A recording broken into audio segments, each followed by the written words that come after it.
So today's video is not taking place in the aviary but in the garage. Today I'm going to show you how to make these. This is a concave for inside a bird nest box. Now you'll need these because if you've got breeding birds that are of the parrot type, you will know that parrots are very lazy birds and they don't build nests. They basically, in the wild, most of them will just hop into tree hollows and the like. Some of them just nest in dips in the ground. And so they don't build a nest, so they need somewhere for their eggs to just continually stay in the middle, so they stay underneath the mother bird.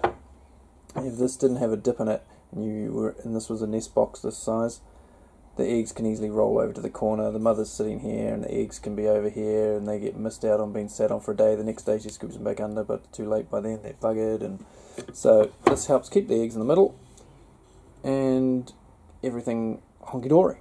So I'm going to show you how to make them. I'm going to show you one method of how to make them. So let's go. So to make them with the method I'm going to show you, you will need a table saw, a sheet of ply. This one is 365 wide by, I don't know how long, I haven't measured it, by that long.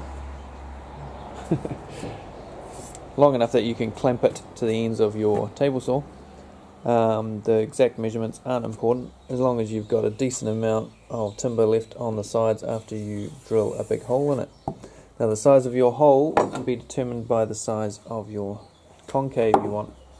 So for my one, I'm using this 140 wide timber, decking timber, Vitex, and I've cut it 140 that way, so it's 140 square. You need the piece of wood to be square for this method. Well, you don't have to have it square, but you have to have it square for the way I'm going to show you today, unless you have a much bigger piece of ply. And you need to cut a hole to fit this piece of wood. Now you can't cut it 140 because it won't fit. You need to do it diagonally, from corner to corner. And so if you've got a 140 square bit of wood, you basically want a hole 200. Just under 200 is when I measured this one. That's 200 millimeters or 8 inches. So I'm going to cut my hole with this, a battery router, but you could use a jigsaw or a hole saw. Depends on the size of your bit of wood and what you've got. And then I'm going to need a drill. You don't need a drill, but I'm going to show you a way to do it with a drill just because it's a bit safer. Keeps your hands further away from everything. So I'll cut my hole now. So I'm going to cut 200mm hole. I've drawn lines on this piece of wood. So this line I will use for lining it up with my blade once the hole's cut. And this piece of ply is straight and square and it will go up against my fence here.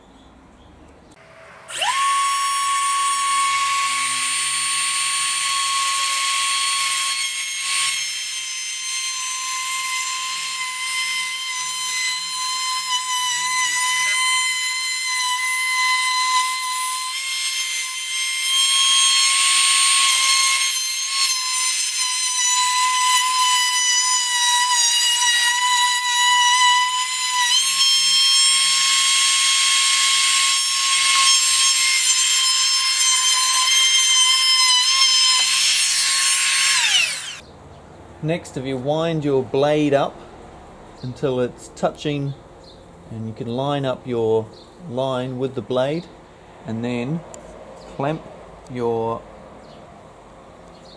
it clamped here and there, and so it's now in position ready to use. Now we'll just wind down the blade .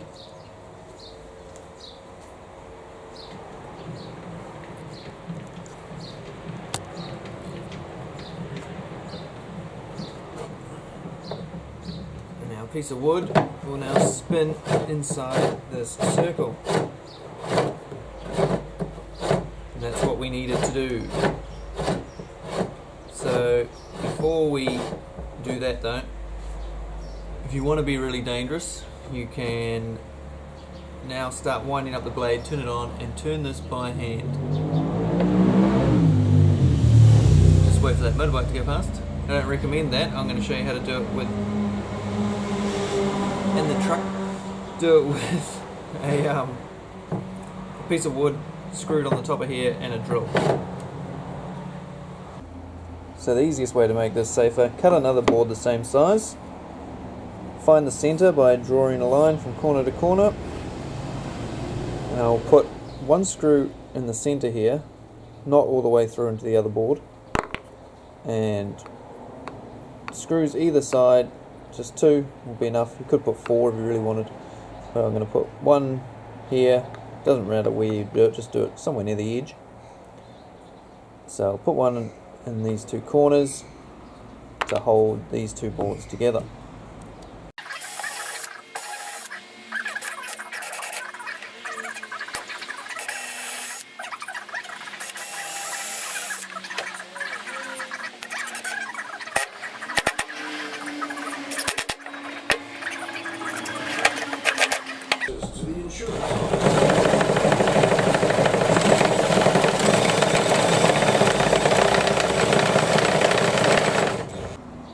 So now it's time for the fun, tricky and dangerous bit.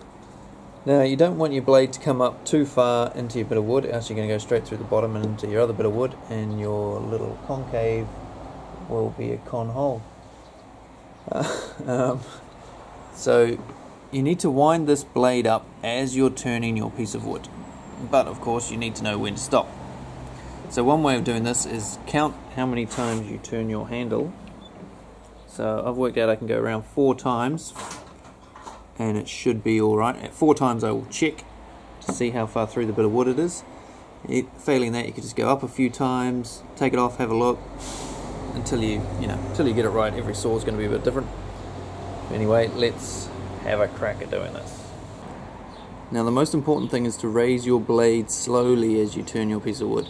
If you go too fast like that, your blade will catch on your timber and you'll end up in a world of pain.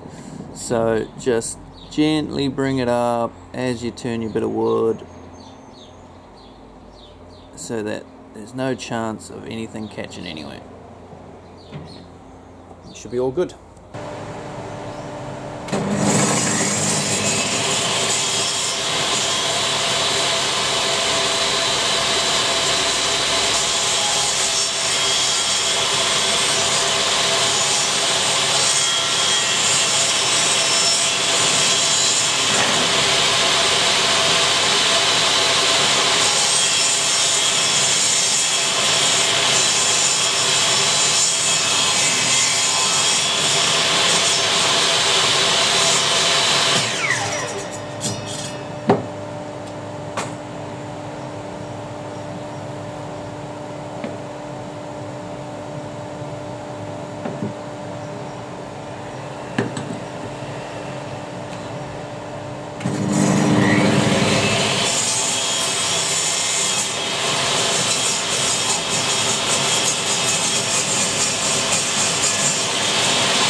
There you have it, simple as that.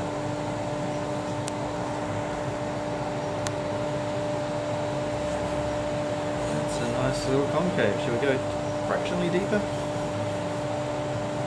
think that's probably enough. Now it's time to remove the screws. You can leave the middle one in there and use this as your base to hold each one if you're doing multiple ones. Take out the other screws. Just put the old camera down.